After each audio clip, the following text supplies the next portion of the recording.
Guys, this is Mike with Vant Trading with your trade of the day. Interesting day in the markets today with us getting a better than expected CPI print. Obviously, a lot of commentary about possibly somebody knowing the print being out there a little bit early, as we pretty much had a 5% rally off of the low of the consolidation over the last 2 days. So it's not a surprise what we saw today. Wasn't expecting it.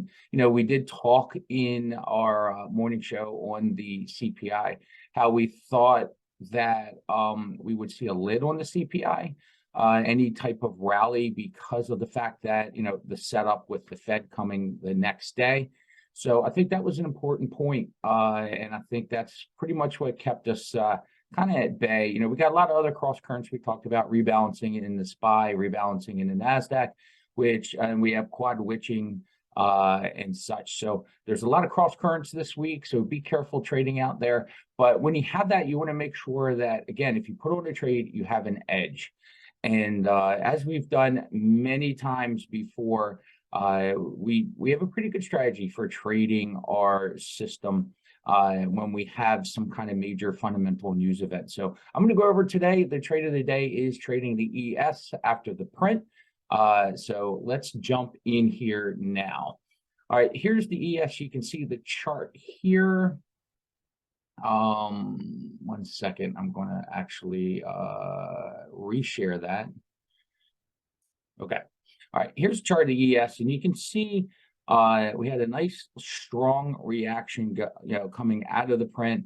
Went right up to that 4180. We the area I thought that we could go if we had a really nice print was 4180. Well, they kind of ran it actually right up prior to the print, and you can see this candle kind of got started prior to, and then as the print came out, they pretty much charged it up there almost to the T. So when you have a news event, you don't really want to got to be careful, because you're not going to be able to beat the algos and play in this game.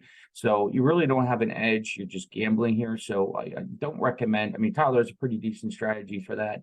But if you're not an experienced trader, I wouldn't recommend trying to play that wave.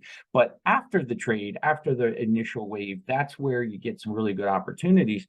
And that's where the Fibonacci retracements really come into play. So it's pretty simple. You just draw your, you start at the scene of the crime. And we talked about this before. Scene of the crime is where the auction has been interrupted by the news event. And, typically it happens about 5 minutes before, sometimes a little bit there. But you take it from that low, and then you take it all the way up into the reactionary high. And you can see here, nice extension on the ES.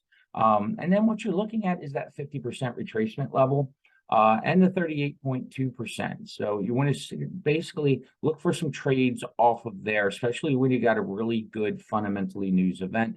What you had a nice little trade in here. We did actually take this trade on the bounce back. I think we got in like 4108, and this gave you, if you look right up into here, up into this 78.6, this gave you 08 to 52. That's 40 some points, 44 points on the ES from bottom to top. And one contract that's over $2,200 with just one contract within like a 15-minute window. Then you got the retracement back down. You got that second test with the higher low in here. And so this gave you another 20-point ride, which is $1,000 trade. So decent trades in here.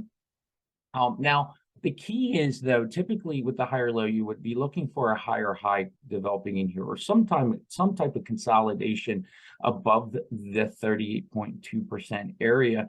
But because the way you got to look at it, it's like waves. The wave comes in strong on the first one, it then recedes, comes in a little bit less stronger on the second, recedes, comes in a little bit less stronger, and then finally kind of falls off. And that's what we saw in here today. Now, we expected, a little bit of a lid on the action today, but I didn't expect a complete retracement of the gap, which I think was a big surprise. And it's something that you should really kind of put in your preview. Now, the question is this going to be just a sell the news reaction going into the next major event, or is this a sign of just buyers aren't really ready to step in? Well, definitely going to know something with the on Wednesday, so we'll definitely know what the true meaning is. And you can see nice little fall off, and you can also see right in here this lower high. You got 3 lower highs, and then you got this kind of failure of view up. This gave you another nice little trade in here, and then you got this zipper to kind of form before they fell it off down to the gap fill. So some really nice technical trades in here. You know, I took off all my other support and resistance lines, didn't need it. This line right here is that trend line. And let me see if I can pull that up on the daily chart. You know, you can kind of see this is that trend line right in here of those, you know, for the highs from the high of COVID. So I hope this video worked for you, and you know, it gives you an edge, and it's a pretty decent way of trading when you have these type of news events. All right, guys, we'll see you tomorrow.